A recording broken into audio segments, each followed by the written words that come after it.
September tends to be the sixth best month for sales in the UK golf retail calendar, so it's not always the great month that you might hope it is. Probably because the days are getting shorter, so there's less time to play golf, but also because the major tournaments are now behind us, as are the big product launches. So that it can feel like the season's just slipping away now. But there's still plenty to do in your pro shop, and it's the key time to be thinking about what to buy for next year. I'm Jules Appleby, and this is Mark Hopkins from Crossover Technologies, and we've got some great tips for your buying today. Thanks, Jules. Yeah, so where do we start? Well, let's assume that you already have a budget in place. Now, of course, unless you have unlimited cash, you're going to need one for the year ahead. So if you haven't got one, make sure you grab our budget planner. We'll put it in the description below so you can use it there, or get in touch and we'll let you know. So you've got your budget. Buying the right stock now is crucial to help you achieve your targets, and that's where it can all start to get a little bit overwhelming.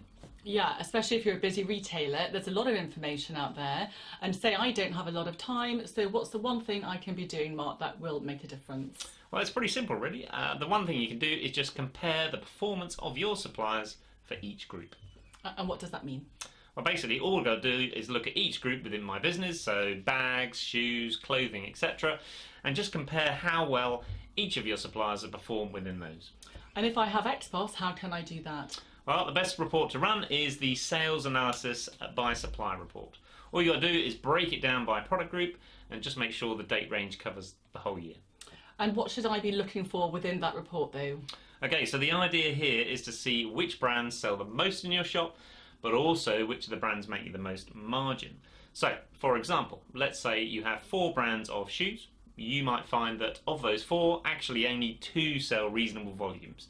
But perhaps one of those 2 then outperforms the other on margin as well. Okay, so I get that, but how does that help me moving forward now? Well, now's the crucial stuff, because you can then start asking some really good questions. So, for example, do I even need 4 brands of shoes? Is that relevant? Perhaps I should get down to 2. And if I take the money out of those 2 poorly performing brands and spend it on the best 2, then will that help for next year?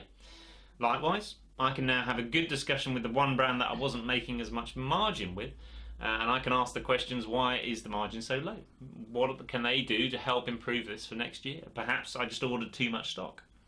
Yeah, some great advice there, Mark, thank you. And one last tip is to sign up to receive the Golf Datatech monthly reports.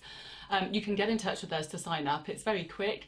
It's a really good thing to do. Hundreds of our retail customers do it. The reports keep you up to date with how the brands are performing nationwide.